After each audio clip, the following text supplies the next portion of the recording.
حضرت عبداللہ بن عمرو رضی اللہ تعالی عنہما روایت کرتے ہیں کہ حضور نبی اکرم صلی اللہ علیہ وسلم نے فرمایا، روز قیامت یعنی قیامت کے دن قرآن مجید پڑھنے والے سے کہا جائے گا کہ قرآن مجید پڑھتا جا اور جنت میں منزل بہ منزل اوپر چڑھتا جا، اور یوں ترتیل سے پڑھ جیسے تو دنیا میں ترتیل سے پڑھا کرتا تھا۔ تیرا ٹھکانہ جنت میں وہاں پر ہوگا جہاں پر تو آخری آیت تلاوت کرے گا۔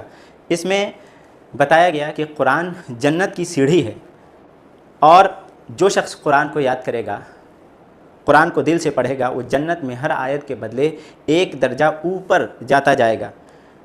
ترتیل سے پڑھنا یعنی ٹھہر ٹھہر کر جلدی نہ پڑھنا، نہ بے ادبی سے پڑھنا، بلکہ غور و فکر اور حسن آواز، اچھی آواز کے ساتھ پڑھنا۔ جیسے دنیا میں کوئی قرآن کو محبت سے پڑھتا تھا، تو ویسے ہی قیامت میں بھی اسے اسی انداز میں پڑھنے کو کہا جائے گا۔